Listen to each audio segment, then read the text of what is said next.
We are now joined by UTSA and head coach Pat Hallmark, along with student athletes Zach Royce and James Tausig. We'll take an opening statement from coach and then questions for the student athletes, at which time we'll dismiss them and then come back to questions for coach. So this time, you'd like to make an opening statement, coach? Zach Royce was the difference. It was fantastic. It was one of our better pitch games of the whole season against a team that can really hit. So, obviously, 3-run homer was big too, but I'm just proud of the team and Zach was fabulous. Thank you. We'll take questions now for student athletes. We'll start over on your left. Go ahead. Hey, James, Vinny from CBS San Antonio. In a season where seemingly there's milestone after milestone, you know, the win total and the home run cycle in a half inning, and did lose a conference series all year. This is a monumental night, the first regional win in program history. On this night, what does that mean? Yeah, I'm just so happy for the team. 29 other guys that have suited up, every game with us. It's just been so great for them. I'm super happy for Coach, all of them. Coach Wild, Coach Hallmark, Coach Butler, they took a chance on me.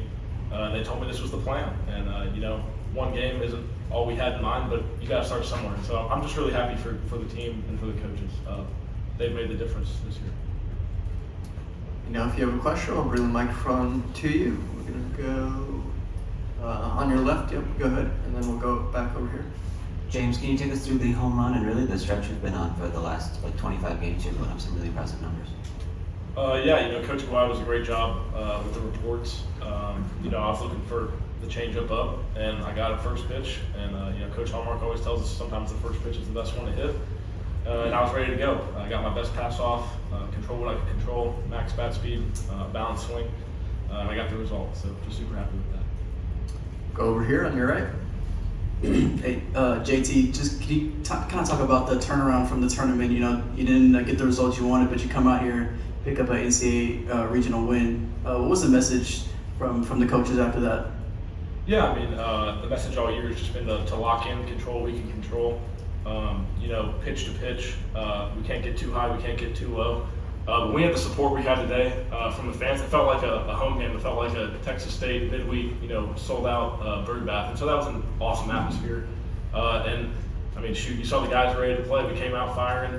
Energy was high for all 9 innings. And we're super excited to go into tomorrow. Stay over here on your right. Go ahead. Zach, I just wanted to ask, what it means to you to be able to perform like this for your teammates today. It's definitely huge going into the postseason, getting that win, getting us started off right, and hopefully get the ball rolling, continue this throughout. Go ahead. Zach, Coach mentioned it was probably your best pitch game of the year. What did you kind of feel like coming into this mentally, and just your stuff, man? You were up to 95, 96. Just how did you feel about your stuff overall? I felt like my stuff tonight, was really good, keeping the breaker down, with the dead, and then being able to pitch off that with the heater. That was kind of what it worked for me tonight. Go back to your left. Go ahead. Hey, Zach, Coach Hughes from KSU was mentioning that they may have missed their window there in the top of the fourth when they loaded the bases with nobody out. Give us your perspective of kind of working through that and only surrendering that sac fly. Yeah, we talked about that this week. Things aren't going to go our way, and it's minimizing the damage and just working through it and just keep going. Zach, what are the emotions like for you and really for the team overall, just to have a performance like this against a team of this caliber on this stage? Definitely high. We're feeling good, and just keep the ball rolling. Any other questions for our student athletes? Questions for student athletes? We'll go back to the right.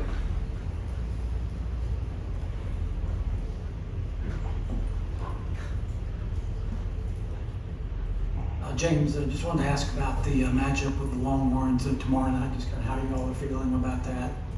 Yeah, we haven't really prepared for them at all yet. We're kind of just focusing on Kansas State. I'm sure Coach Hallmark, Coach Butler, and Coach Wild will have a good report for us. Maybe tonight, maybe tomorrow morning.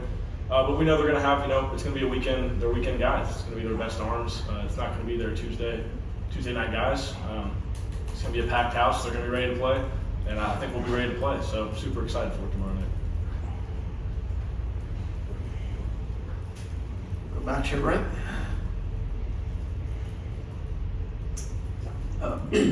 You guys saw Ruger last time out. Do you expect to see him again maybe this tomorrow?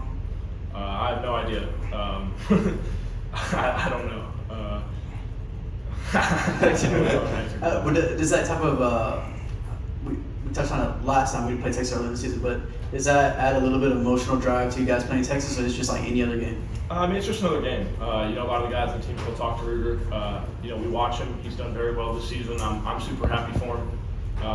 And it's just another game for us, though. We're gonna go try and win and go try and put ourselves in a good position to win this regional. Any more questions for the student athletes? Seeing none, you guys are dismissed. Thank you. Thank you. Thank you. Nice job. We'll start with questions for Coach now. On your left, go ahead. Hey, Coach. Sorry, I'm on deadline here, running out of time. We've been there at a lot of post games this year for the 40 wins and the home run cycle and seen some of these amazing things. The same question I had for James. What does, in the grand scheme, tonight's first tournament regional win in program history mean on this night?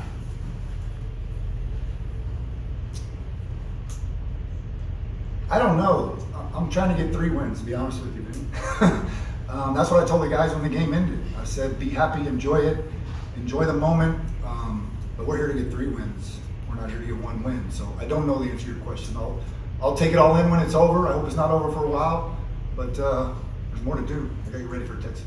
Then one follow-up, I guess on the broadcast, they shared a story that Coach Aguayo has had kind of an emotional, crazy 24 hours. Yeah. What can you share with us there? He had a baby, yeah.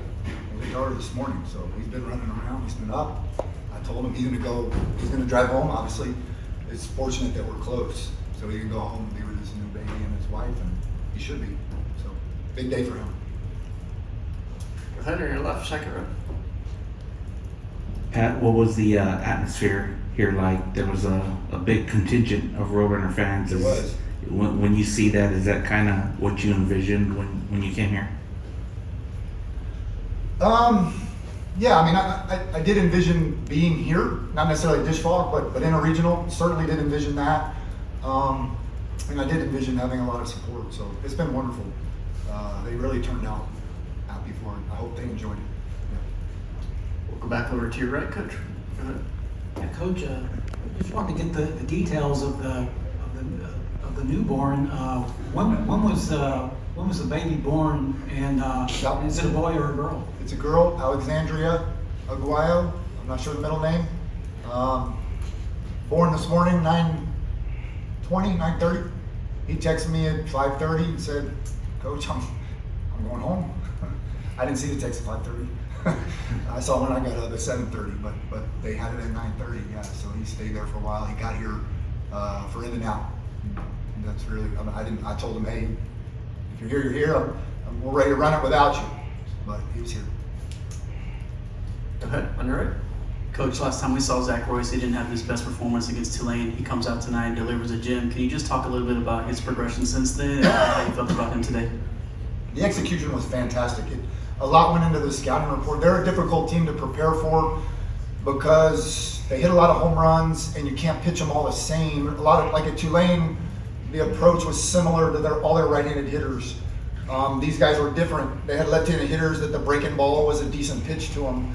It was a very different pitching plan than usual. So I was proud of Zach for a lot of reasons, but I was a little worried that it was a lot to put on him to pitch people so different.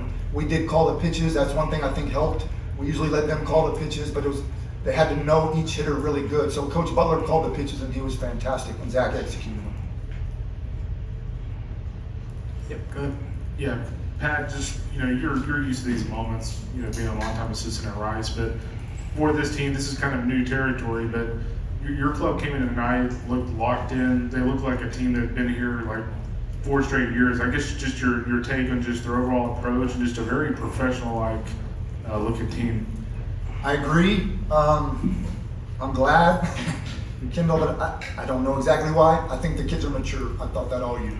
These kids are very mature, unreasonably mature. Tausig is so mature. Zach Royce, he's just the same guy every time he pitches. When he doesn't pitch good, it's the same Zach Royce. When he pitches like he did tonight, it's the same Zach Royce. Jordan Bain, he's more mature than me. He's a freshman. So I think that's part of it. It's just the maturity. The other part is they enjoy each other. I think they really enjoy just being with each other, and that's what you see out there. So. When, Coach, just to follow up on that, how do you go about molding a mature clubhouse and a culture of accountability? Because, as he said, you guys came out here and looked professional tonight. The maturity takes time, and honestly, I think it's more the parents. To be honest with you, I think these group of parents, they did a great job. We do hold them accountable. It's important in our program from day one. Accountability is something we talk about from the first day of practice in the fall. And they know, we're not always friendly. When things don't go right, accountability is huge. If you don't have accountability, you're gonna stink. So this group was pretty easy to get the accountability because of the maturity, but yeah, it's a relevant question because that's a very hard thing to get sometimes from 40 guys, is all of them to be accountable, but these guys are, and that's why we're good. Now the accountability revolves around them. I've told my boss and my wife a little bit here lately, I feel like I coach less the second half of the season. I do less and we win more. And I keep reminding, today I screwed up when I got Moresi the second strike. That was 100% me because I'm trying to do too much. Anyway, I'm getting off, but with this group, often I just need to be quiet and they take care of the accountability amongst each other, which is great. We'll go back to your right. Go ahead. Coach, one last thing on Zach. He had a tough outing in the conference tournament. Yeah. The 10-6 game. I think it was 3 home runs he gave up. What did you see was the difference in him tonight as opposed to the Tulane game? And what was it that you saw in him that gave you the confidence to go with him tonight? Well, when I watched Kansas State, I knew you needed the breaking ball, and Owens would have been certainly a viable option. It was one of those two, but Zach has a really good breaking ball, so that's why I chose him. But the difference in this game in Tulane was he had a little more tilt tonight. He had a little more of this action on the breaking ball. Against Tulane, he threw some flat breaking balls. They hit 2 of the homers. I think they had 4 homers, and 2 or 3 of them were on just flat, bad sliders. So it's just kind of classic pitching. He kept tilt on the breaker tonight. Yeah, so that was the difference. Tilted breaker. Stay on your right. Go ahead. Coach, you got a rematch with Texas tomorrow at 8. Can you tell us a little bit about how the guys are prepared for that moment? You got them early on in the season, but now you get a chance to take them down in the regional. Can you tell us about the preparation for that? The preparation will be like another game. We'll the assistant coaches, I asked them on Tuesday. So we prepared for Kansas State on Monday, and I asked them on Tuesday to prepare for Houston Christian in Texas. So they've already done a lot of the scouting in terms of watching video, and then we got back to Kansas State on Wednesday. So the assistant coaches are ahead of the game a little bit, but I have not done a lot of looking at it. I wanted to stay with Kansas State, but the coaches will get together tonight, and we'll come up with a game plan and a pitching plan, offensive approach and a pitching approach. We'll let the guys enjoy this win. No 6th Street or anything, but within reason, we'll enjoy the win, and then we'll wake up tomorrow. We play the late game, so we'll watch some video and have some pitching meetings and have a plan in place. So it'll be a pretty normal preparation. Take one more left side on the back. Go ahead. And Coach, y'all plan to call pitches again like tonight, and do you have a starter in mind? I'm not ready to share the starter. I don't know if we'll call the pitches.